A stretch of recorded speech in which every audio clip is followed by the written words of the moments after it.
The NBA is slowly being ruined by sports gambling. Sports gambling has obviously been around for a very long time, but up until now, it seems like sports gambling was really hated on, and not a lot of people looked at it in a positive way. But ever since the pandemic, things started to change, at least when it comes to the NBA. With the NBA signing a deal with FanDuel that goes up until 2030, which means that Bronny James will be 26 years old when that deal ends. I thought that was a crazy fact. Now, after the NBA introduced gambling and really opened up its audience to the sports gambling, it seems like it's really started to shift how people watch games and how people view teams and players themselves. Now, obviously, this doesn't apply to every single NBA fan. People can both gamble and enjoy the game at the same time, but there is that side of people that only care about their parlay and do not care about anything else. This is mainly a bad thing because you have a lot of these people that really do not like it when they lose their money. Whether it's a $10 parlay or like a $10,000 parlay, there are people, yes, real people out there that will lose their parlay, go to the player that lost their parlay, go to their Twitter or Instagram, and will start hating on them because they lost their money. I don't know what level of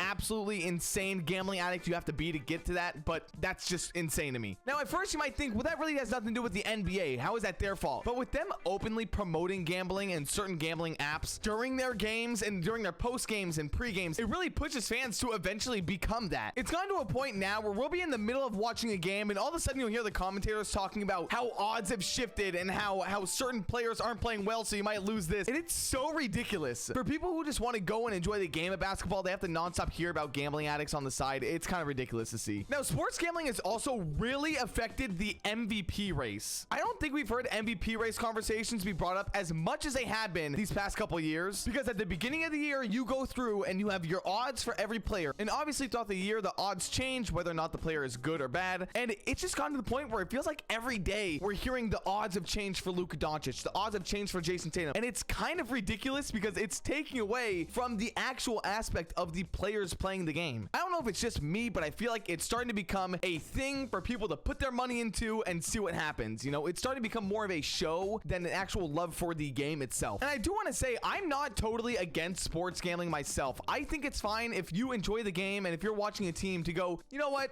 I'm going to put $10 or however much money you want. I'm not going to pocket watch how much you put in. You know, I'm okay with that. I think that's fine. You can put in money, do whatever you want. It's your money. But it feels weird to have the NBA nonstop telling me, download FanDuel and use code Charles Barkley and you'll get 200.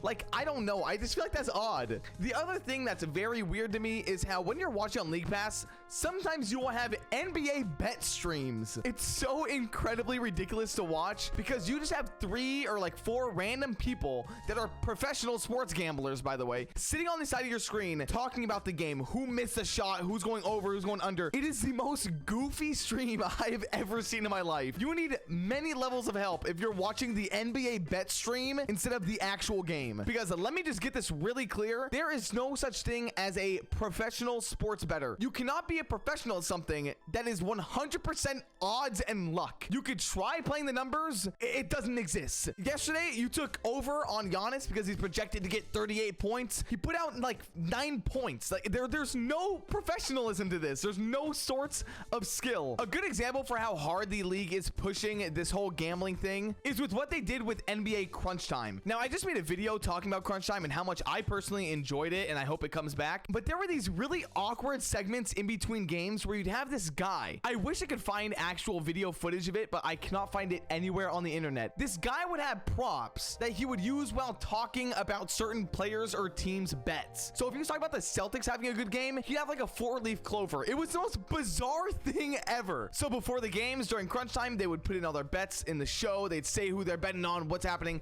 And at the end, they would have it all. And they kind of just were betting on the stream. It was so fucking weird, man. It's so weird. It was almost like every time there was a break in between games, they would sit and talk about how their bets are doing rather than how the actual players or teams are doing. I feel like we're starting to lose out on that side of the NBA where it's like, hey, this team's not doing good, or this player's not doing good, so he's gonna drop in the MVP race. It's just all about odds and numbers and money. It's really weird. And of course, you have those really weird people online who take the under on certain players and then always talk about wanting them to get injured. Now, I hate that this shows up on my timeline sometimes, but the amount of people I see doing this is actually concerning. The amount of people that bet on Jason Tatum to get under 40 points, he'll be at 39 points, and the shit I see on my timeline of people going going, please break your fucking ankle. Like, what the fuck is wrong with you? It's insane, man. It's so insane. I feel like a lot of people are starting to lose their love for the sport and instead are turning more into the gambling side of it, and it's kind of sad to see. Now, once again, I'm going to reinstate, I believe you can both gamble and enjoy the sport, okay? There's a big difference to when it becomes concerning and when you're just doing it for fun and enjoyment. With that being said, PrizePicks, please sponsor me. I would actually appreciate it. And go check out my last video where I made every NBA what if happen.